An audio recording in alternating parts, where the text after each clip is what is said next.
Hello, everyone, and welcome. My name is Javier Lopez, and this is Mid-Year Career Pivot. Is it time to leave the government? A webinar that is produced and created here for the Gov Geeks LLC. Thank you all so much for joining us. If you are attending this session in person, thank you so much for being here.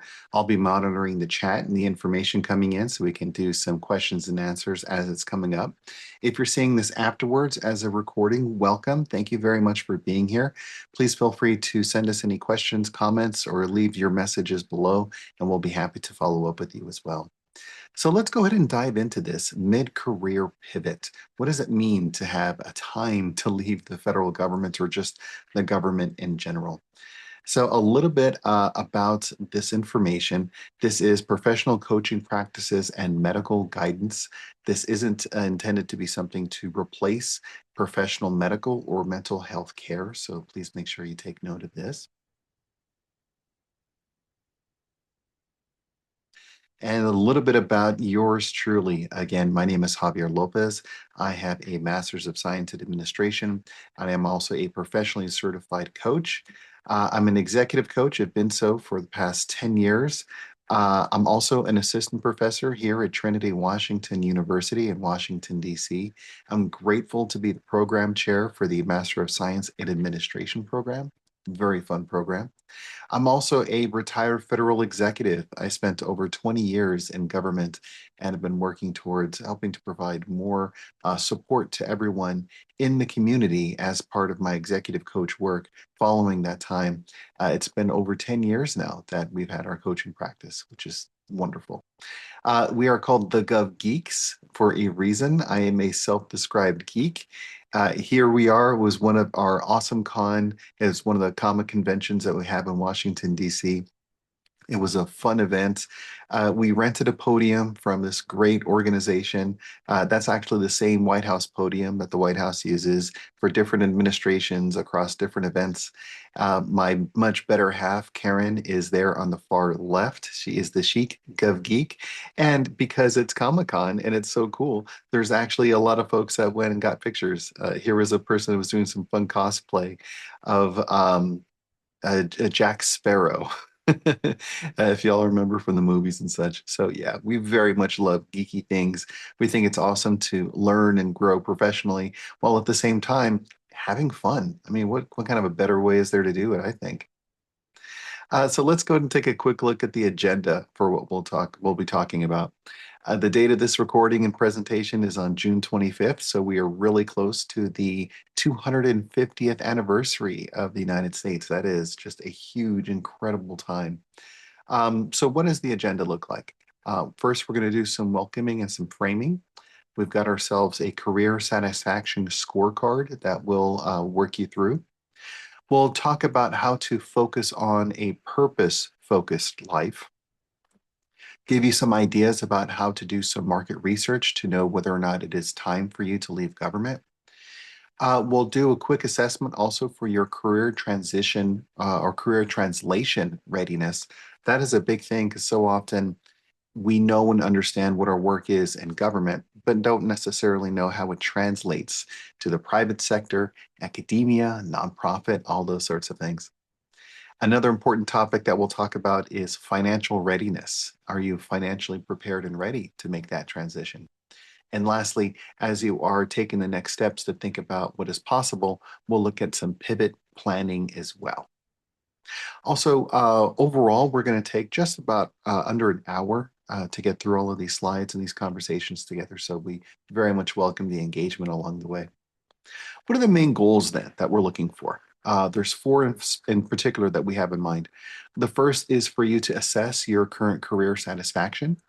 Next, to consider how to clarify your ideal career direction, knowing that next step is very helpful and important. We'll talk about methods to help you evaluate your options. And then lastly, create a career pivot plan. The developing of this is very crucial in overall growth and development for your career. So let's do a quick check-in here. Why are you thinking about leaving? Here's some common questions to really consider. These are the items that we hear frequently in our coaching conversations. The first one is, I want to leave government because the current state of government under this administration. Here we are in 2026, and it causes a lot of problems for many individuals. They feel like they want to leave before things get worse, or there's concerns or issues that are happening within their organization. There seems to be a lot of reorgs, realignments, changing in jobs. So a lot of concern about that.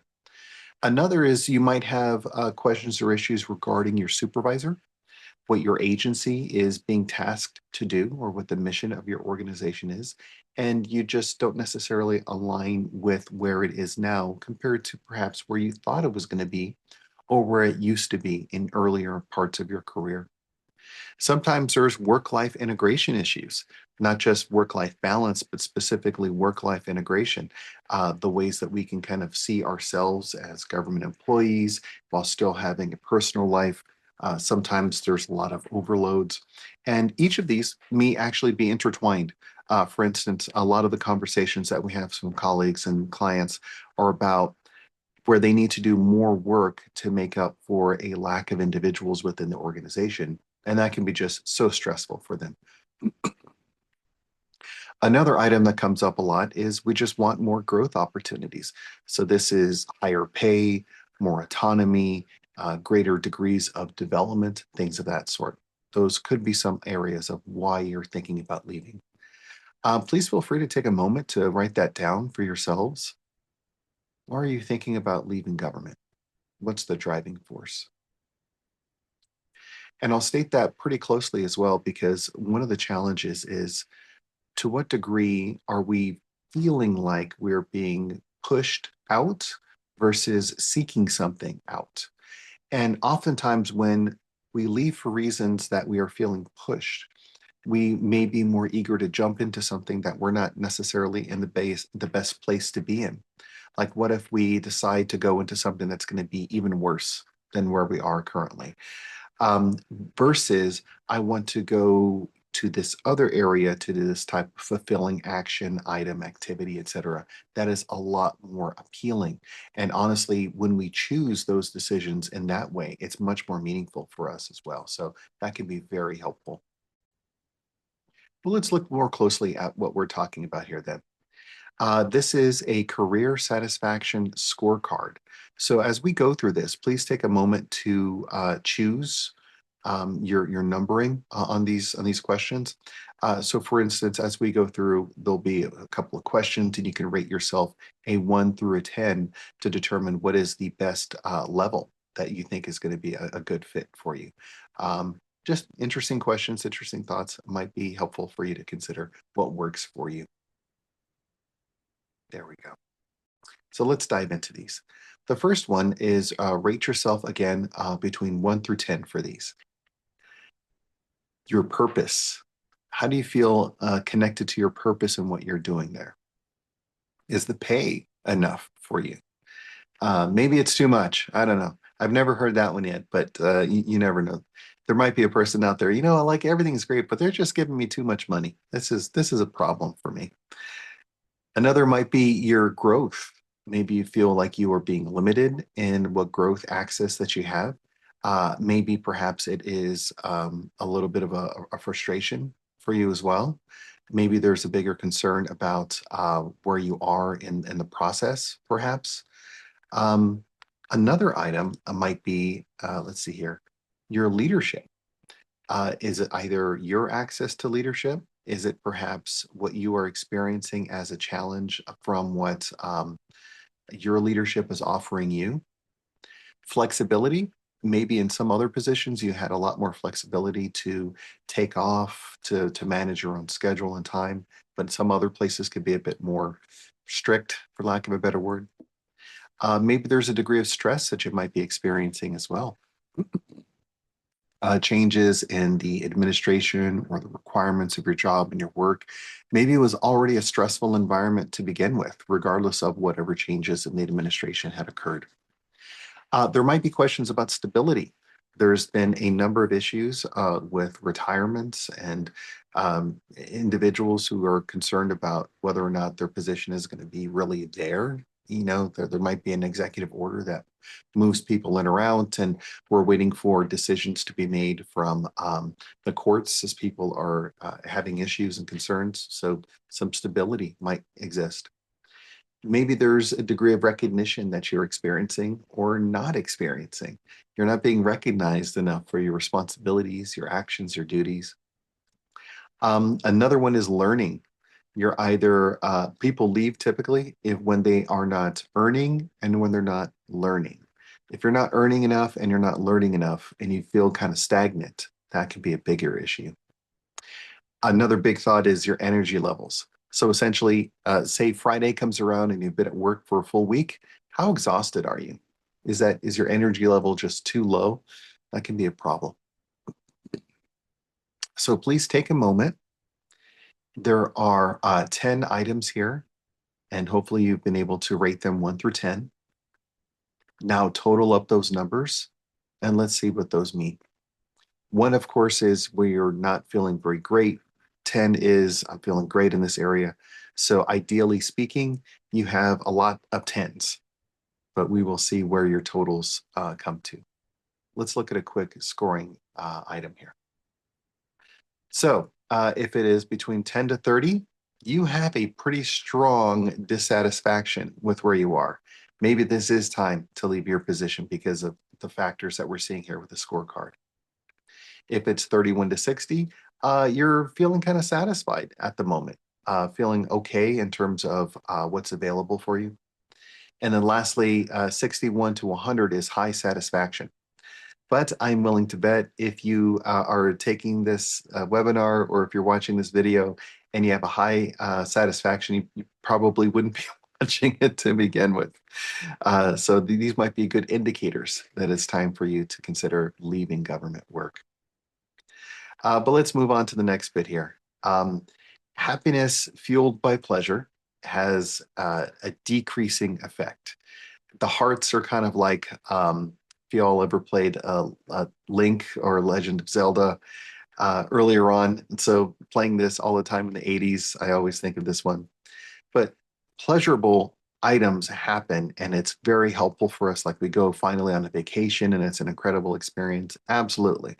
But then it begins to taper off because eventually you run out of however much cash that you saved up for the vacation, the number of days that you have, and you go back to the same place again. Or if you do different activities that give you that burst of pleasure, but then it kind of just fades out afterwards. However, if you're fueled by purpose, you have this consistent growth and happiness in your lives. And that could be a wonderful thing to really consider. In what way are you managing that? So here's a fun little picture of our little puppy. I like to think of this as Finley. It's just so cute. They're smiling and happy. In what ways are you following Finley for a purpose rather than just for a momentary joy or a limited amount of pleasure for something? When you're fueled by purpose, there's a lot more growth for you in your lives. That brings us to this next bigger concept to consider, which is this larger EKG model. Now, we created this purpose-focused Venn diagram based on an EKG model that we use in our coaching practice. Essentially, there are 4 different buckets here. As you consider which ones you have, the circles are either bigger, smaller, or some areas overlap more than others. But what you want, again, is this purpose-focused life. In what way do you feel energized by what you're doing? It is providing the right sorts of compensation that's meaningful for you in the right way. Let's look at that. So the first question is, what are you good at? Objectively speaking, not to say that you're bragging or that you feel that you're good at, but you know and you have information and proof that you're good at something. The next question is, what do you love to do? A nice thought is if it is Friday afternoon and you're so excited because you finally have a chance to do this, that is an item that you love. And it isn't necessarily just, I'm finally happy to be away from work. Of course, that's just telling you that you don't like the work or the environment. But what is it, again, that you're going towards? I've known people that get lost in Excel spreadsheets, in presentations, in writing, in drawing, in reading. What are the activities that you just really love? When you combine what you're good at with what you love, you have a passion for something, which is awesome. The next is, what does the world need? And so often this is taken up by public service because we are contributing towards the well-being of others. It is something definitely that the world needs. But we could love to do it and the world can need it. That is a mission for us, but that doesn't necessarily mean that we're good at it. So it's not fully there. I love it. The world needs it. I'm trying to do my best at it, but maybe you're not hitting the mark because frankly, you're just not good at it. The next bucket is that which you can be paid for. This is a big thing because when we say the word paid, it's not just about the salary, which of course is important. Your benefits are important. Getting your bills covered, your mortgage paid, all of that stuff is of course important. But paid can be a number of other things. It's if we like, for instance, working remotely, we want a short amount of a commute. We want more autonomy in the work that we are doing. We want to have access to loved ones, close proximity to others. Those sorts of things are ways that we can be compensated by the position that we choose. So this doesn't mean I need to choose my next job outside of government solely based upon my salary. It needs to be in all of the factors that genuinely you care about. So when you combine all of these together, you get purpose. You're good at something, you love to do it, you know the world needs it, and it's getting you paid in the way that means the most for you. Otherwise, it's just a profession. You get paid for it, you're good at it, but you don't love it, and you don't think people really need it or value it, but you're getting paid. It could be a vocation. You get paid for it, and the world needs it, but that doesn't mean that you love the work or honestly that you're even good at it. The idea is to be very focused on, again, purpose, which is why when we consider this slide and purpose focused lives, that's where happiness really comes from. We need to have this level of purpose in our lives to have a degree of happiness. So if we're thinking, is it time to leave the government? Well, in what way are you really reaching a degree of happiness? By following purpose. In other words, look at this illustration. It's a frustrating way to live. Monday morning, you are just struggling to get moving. Tuesday, you're still kind of wobbly. Wednesday, you're like, well, I got through a couple of days. I'm almost there. It's hump day, as it were. Thursday, you're like, okay, I can see the top of the hill. I'm almost to the point where I can finally be happy. Friday, you're feeling good. Saturday, you're like, yes, this life is great. And then the Sunday scaries come in. Sunday afternoon, where you're thinking, oh my gosh, I have work tomorrow. I have this meeting. I have to work with this person. I have this commute. I have this issue, et cetera, et cetera. The hopeful idea is when you're leaving a purposeful life, you're getting paid in the way that's important for you. You're living your life that you want. If you are experiencing any of these issues right now in your government role, it might be time to pivot away from government work. So this brings us to this next bigger thought or idea when we look at market research. What does market research mean? How are we trying to ensure that we are doing the right items to make market research even possible for you? Now, here's an important thought. Research first, resume second, and apply last. You have to know what is out there before you just start sending out the resume. And here is a quick concern that I'm happy to share with you. A number of organizations, private sector and other areas, are using AI to review job applications. Makes total sense. There's a lot of benefits to the use of these technologies. As part of the process, when you apply, you submit your resume, you fill out questionnaires and materials and such, and then you're able to submit it. AI reviews it, and then it helps to determine whether or not a person is qualified for that position, which is a big deal. And that cuts down on a lot of activities for HR practitioners to do. The big challenge, though, is that it typically saves your materials for a number of days, sometimes 90 days, sometimes for about a year. What this means is that when you apply to the same organization later with an updated resume, a new form that you're filling out as part of the process, or you're excited to change some things because you worked with the coach or someone, that sounds great, but the system isn't going to review the latest information. They're going to go off of the latest information or the most recent one that they had received prior to your updates. So it's not like you're going to be able to get in.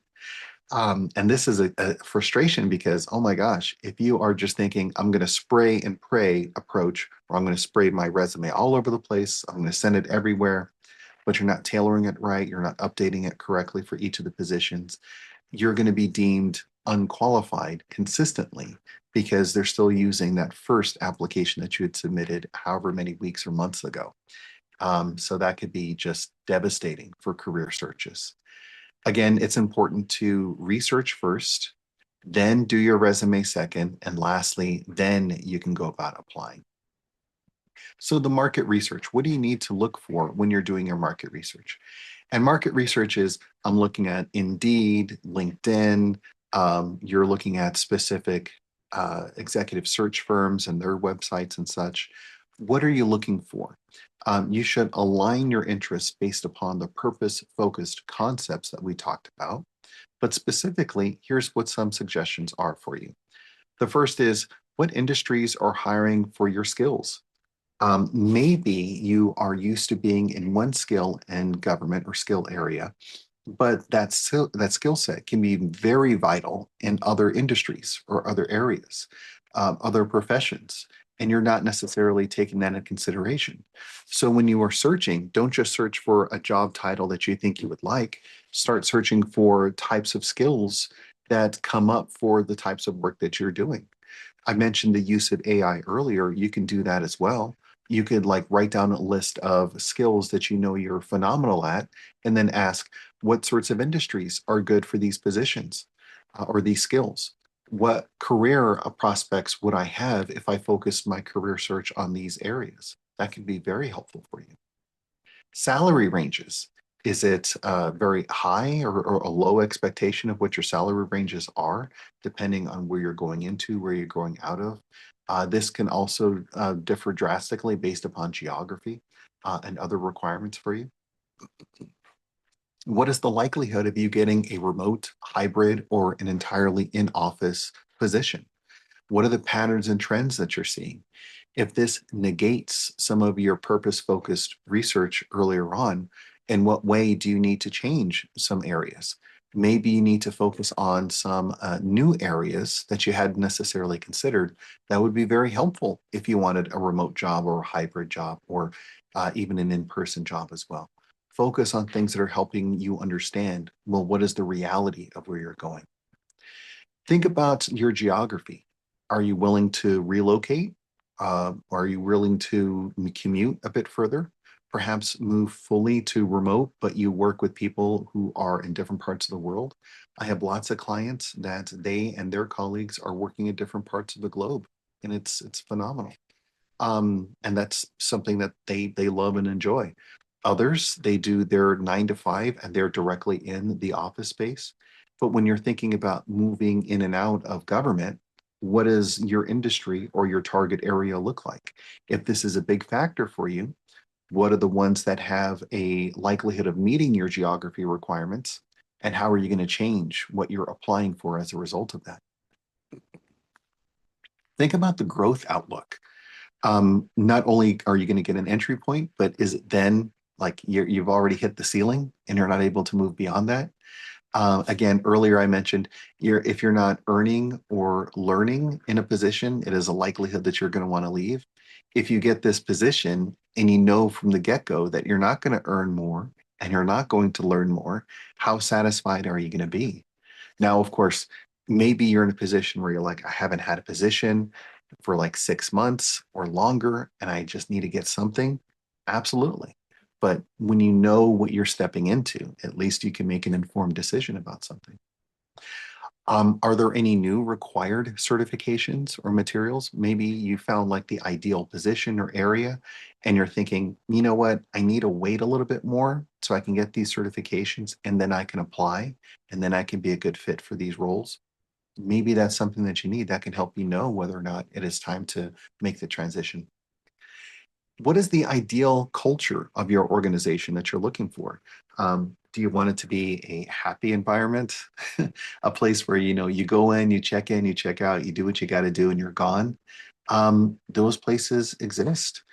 This is also why it's important to do the market research by not only looking through the internet, but having conversations with others who are working there, looking at their websites, their social media feeds, if you can go and visit it in person. Um, Gather as much information as possible to know this is what I want and this is definitely what I don't want. And lastly, think about your networking opportunities. In what way are you finding a good path forward to connect with others, to build your network, your growth opportunities, those sorts of things? Think about what is going to be the most beneficial for you, and not just now, but also as you move forward. All of those items are helpful for you. So let's think about this next little bit here then. Don't force yourself into somewhere you don't belong. And then I just love this image here of the orange slice in a piece of garlic. It's just like we think we're going to fit. We're the same size, and we seem to be fitting well. But you're not necessarily a good fit for that organization. Consider like what that looks like for you. So the translation of your government experience really is key, and knowing how to do that is helpful. So focus on what that target industry is for you. Is it the right job title? By the way, here's a fun little aside that I'll share with you about job titles. Sometimes in government, we are very much aligned with what our title has been in government. I'm a program analyst. I'm a management program analyst, for example. The private sector doesn't really know or understand what the heck those titles are. So it's helpful for you to help them understand what they are. Put on your resume and your materials the title that aligns with the positions that you're applying for. Or you can even put it in parentheses and say AKA title or industry title or government title, etc. Give them a means of understanding the connection from one to the other. Great example. I was in federal government for a number of years, as I mentioned earlier. One of the most recent positions that I had before I had left was a supervisory management analyst. What does that mean? I was a director for risk assurance and management, risk management and assurance. Okay, that sounds interesting, but what does that mean? Private sector questions that I would have. So I went through and I said, well, what was the work that I had done, and how does that most closely align with what industry is?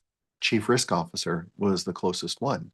And so that's a way of people knowing and understanding what the work is and what the alignment is for that. It helps everyone understand it better.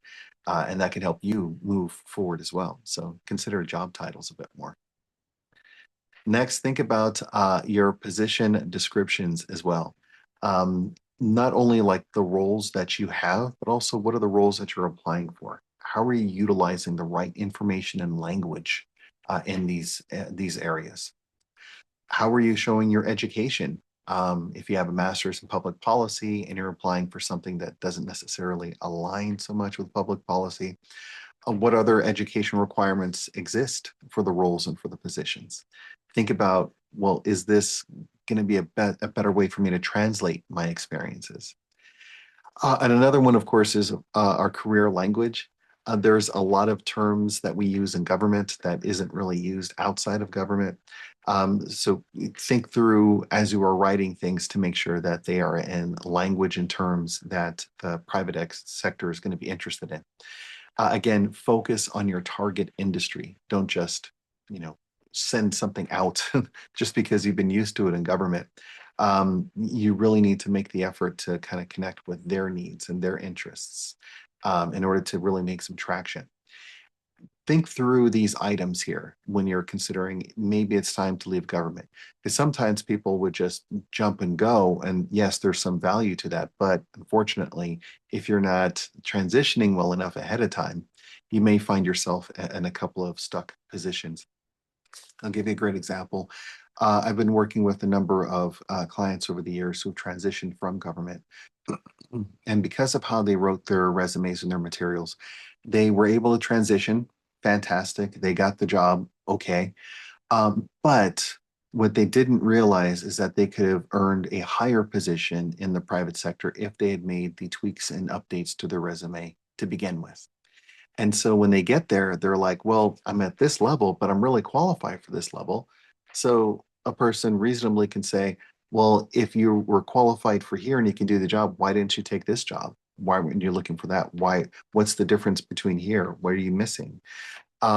So ideally speaking, align your resume and your career search towards the positions that you are highest qualified in order to achieve. Otherwise, it's going to be a little frustrating for you. Now, I recognize we may be running into a challenge where a number of really qualified people from government just have to take the jobs that they have, whatever is out there. I mean, the industry is what it is. Hiring is a little bit unfortunate in our economy. We're hitting a bit of a dip in how many folks are able to get positions. Maybe that's something that you're experiencing now and while you're watching the video or attending the webinar. But give yourself the space to at least know that you are making the right move to the right level for the right reasons, rather than like, oh my gosh, if only I had known. That can be a worst case scenario to consider. Another item here is really to think through your financial readiness. What is the reality of the position that you are going to be going towards? What does this look like? There's a lot of differences between private industry and the government. And I have this quotation here, or this thought. 20 years from now, the only people that will remember you worked late or checked emails on weekends will be your kids, will be your loved ones. Yeah, yeah, this is a big thing. So as you're moving into the private sector, you have to consider, well, am I going towards a position or a job that is going to be a lot more challenging than I had realized in terms of demands on my time? Know what the needs are of your market research to, again, go in with a fully aware concept. So here's some ideas to really look at to make sure that the transition is worth it for you. Salary expectations. Now, on the one hand, we have our federal salary and then we have private sector salary, two numbers that we can compare. But there is a concern about the total compensation comparison. A lot of clients that I've had the chance to work with unfortunately run into a position where they say, oh my gosh, I didn't realize this, but I was getting a better deal in government because, yes, I had less salary, but I had more in benefits and I had more time off and I had more and more and more. And so, what we thought was a better salary, like a bonus that they were going to get out, yes, I'm going to make so much more money, and they don't recognize the differences between the two. They're actually taking a bit of a downgrade. So make sure you know fully your overall compensation. The next is to think about, well, what are the differences between the company's pension? Hopefully they have some, and your TSP considerations. How safe are they? How can you know for sure that you're going to be compensated well and taken care of for all of your benefits that you have with your retirement savings? Know what the differences are from your health insurance options as well. Federal government has a lot of really great health insurance, but some private sector areas may have just as much, if not better. Some, unfortunately, do not. So, what does that industry look like? What is the amount that you can be reasonably assured that you can begin paying as part of your overall premiums and your requirements with insurance? What are you going to do with your leave balances? Can you cash these in? Are you going to be able to store them away for a bit? Do you need to take a couple of weeks off in order to burn down some of your leave because you know you can't cash it in ahead of time? Know and plan whether or not this is a readiness level for you. Do you need emergency savings? So, what I've seen in the private sector is, say, for instance, a person has a medical issue or another concern. There's laws governing how they're able to hire, fire people, et cetera. But you could have any number of market trends that change, and you're in this wonderful job, and before you know it, you're cut. A lot of clients, again, that I've worked with are very concerned about that, and their concerns have been realized. You know, there's a period of time where, unfortunately, they move from one to the next in their positions and their companies, and unfortunately, their positions are gone. So in what way are you saving for these items? If you're getting ready to leave government and you're wondering if it's the right time, do you have enough money set aside to last 3 months, 6 months, 9 months, your mortgage payments and other items? Do you have other insurance options that you can leverage along the way as well? Are you familiar perhaps what your state has in terms of state level insurance plans that you could utilize instead if you're without insurance? Some bigger things to consider in terms of what you're saving and what you're planning for. And not to mention what the time of your departure. It's not even just to say that I'm leaving at a certain time in my career, but how long is the paperwork going to take? What does the process really look like? What are the availabilities of positions as you were leaving? So maybe you negotiate a great position, you put in your paperwork, you leave, you get into the private sector, and it doesn't turn out well. So how quickly can you pivot and transition to another organization? Or are you going to be just back in the same position again? It's a very concerning item to really think through about where if you're ready, what's available, what's out there. So here's another concept that I'm happy to share with you all. We're looking at this model again, just connecting it back to this purpose focused statement. In what way do you know as you're pivoting and transitioning what you're good at in the private sector, what you love to do? The world needs it, so you actually feel comfortable doing that sort of job and work again. And how much of a definition do you have on what you can be paid for? So the more you keep this in your mind about what is possible, what is available for you, the easier it's going to be for you to be able to move forward. Um, and these are some bigger questions, I know. And this is a lot of rapid fire. So thank you all so much for your patience and hanging on and thinking about these things. But if you're ready to have a coaching conversation or you just want to have a sidebar conversation with me or my colleagues, please let me know. I'm more than happy to have the conversation for when it's ready. So now let's go ahead and make our pivot if we're thinking about our career transition. Uh, Hopefully, you all remember the pivot from Friends, just kind of a funny episode, pretty hilarious. Um, Carrying a couch up and down stairs and a walk up is just, oh my gosh, just painful. Um, yeah, I don't know if my back can deal with all of that anymore. You all might agree with me. I don't know. But yeah, let's look at this pivoting then a little bit more closely. Here are some options for you to consider. Now, sometimes pivoting doesn't necessarily mean leaving the government entirely. It might mean to a different item. So if you want to stay in the same role, you could potentially shift to a different agency. That might be helpful. Maybe there's some more stability that they have there. You're going to enjoy the work more. If not, you can leave and go towards like the private sector, nonprofit, et cetera. They may have differences in what the role is. Oftentimes, what we do in government is inherently governmental. So it's not like there's going to be the exact same position that's out there. I've supported some folks that were like at the Park Service, for instance, and it's just so unique. You can't really do that sort of work elsewhere. And it's something that people really enjoyed and really loved, but it just unfortunately is not something that really exists outside of the federal government. Another item is you might consider if you're interested in a promotion, maybe there's a different occupation. For instance, I was in a position where I had topped out in terms of my grade level, but the work was still consistently the same. I wasn't growing, I wasn't earning. And I found that I could move into another occupation, another job series that in a number of ways was basically like a promotion, which was helpful. If not, if you want to leave government, you might consider consulting as another sort of way to pivot that's there. There's individuals that have created their own LLCs. Perhaps they have done different types of work. Some good colleagues of mine who have done shifts entirely into new industries, like they were in engineering and now they're a photographer because it gives them the flexibility, the pay, the environment. They've built up a professional portfolio and they can move into that a little bit more easily. You can create your own consulting LLC firms. there can be any combination of these as well. Another big thought is the 1099 world that we're living in now. A number of companies and organizations don't want to hire full time, so they hire individuals on a project basis.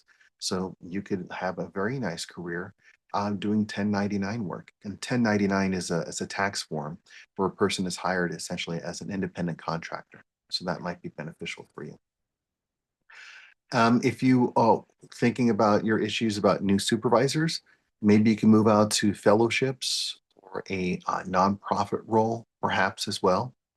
If you're interested in a new location, maybe there's detail assignments that might be available for you. A rotation, someplace to kind of move to a different part of the country or their nation. Maybe you're working momentarily with different supervisors or others. If you leave the government, again, entrepreneurship is another aspect or item for you to consider. Remote opportunities as well. If you're interested in that, there might be a leadership program, a rotational program that you can do in government. Maybe you can even join academia as well. You can write some books, teach some classes for different universities. Again, depending on your training level, your education level, there might be different focus areas that you can support. If it's not the collegiate area, maybe it's K through 12, maybe it's high school students. Maybe there are other adult education programs that you can support. There are a lot of training and development organizations that need trainers and supervisors to do that sort of work. So maybe that might be something that would be interesting for you as well. But at least it's good to know like what is out there, what is available, what options do you have? So we're next going to talk about knowing all of these questions, reviewing them, considering them, how to build your pivot plan. We're going to phase these out into three different sections. The first is between day 1 and day 30. Clarify what your goals are. Research the right industries, network and have solid conversations with people. On our website, you can sign up to receive access to our tools and strategies, templates, forms, materials, how to build your LinkedIn profile, how to create a networking and outreach strategy session, some sample messages that you can use in reaching out with people. Days 31 to 60, you can begin then updating your resume, optimize your LinkedIn profile. And there's big differences between what a resume is and what a LinkedIn profile is, and what information needs to be included in each. Both have a consideration about search engine optimization, SEO terms, so recruiters and others can find you, but there's unique differences in how to manage both of these items. You can begin practice your interview skills as well. How are you demonstrating your impact to organizations? It's one thing to get referred to positions. It's another thing entirely to show up well in interviews so that people want to hire you for these positions. And of course, it's important to continue your networking and having conversations. A quick suggestion is if you are having a great networking conversation, one of the questions that you could ask towards the end is there anyone else that you would recommend that I would connect with? Can you connect me with another person to learn more about this? The more you can grow the connections, help to grow in your capabilities for your career search and development. Same thing also, you can help others as part of this process. So here at the Gov Geeks, we've actually written 4 books on career management strategies, and one of them is networking. So please take a look at your local bookstore to see if that is something accessible for you. Of course, it's also available on our website. Shameless plug, right? Days 61 to 90, think about applying strategically. Again, as we talked about earlier, there's some frustrations about organizations maintaining your resume and your profile on file. So, think about when you're applying and what you're using to apply. Of course, the continued of the networking. And lastly, hopefully, you will be able to evaluate the opportunities that you have. Maybe these are different offers, opportunities. Is it private sector, academia? Are you looking at the potential of creating new organizations yourself for you to work in? I mean, think of the balance between all of these. What's possible? What's available for you? Um, Hopefully you found our time together helpful and informative. It's just been just about 45 minutes for us to talk, but please, I encourage you to go to the govgeeks.com to learn a little bit more about who we are and what we do. And you can also, of course, purchase our government career transition coaching package, which is a great three-session package where we work with you for 1 hour in each session to build and develop your capabilities to be ready for the career transition. We talk about everything that we've talked about in the training today. So resume writing, networking, interviewing, all of that sort of stuff as well. In addition to that, please feel free to schedule a consultation as well. It's a nice thing just to show up and have a free 30-minute conversation to learn a little bit what coaching is, how it can help you, all of that nice stuff. Largely than that, I just want to say thank you so much for your service. Thank you for being here. Thank you for watching this video. This has been wonderful and fantastic. Certainly, thank you for your service and all that you've done. If you're asking yourself, like, what do I do following this? As we think about our transition, leaving the federal government, leaving state or local government, what else is out there? Giving yourself the space to know before you make the decision and jumping is always a great thing to do. But please don't let that hold you in. It's not like you're starting from scratch. You're starting from experience. You're creating a new path for your life that you hadn't necessarily considered before. And how wonderful is that? You can finally be able to do the things that you love to do. There's excitement, I think, that really comes with that. Well, again, thank you so much for your service, and I look forward to seeing you all next time. Take care.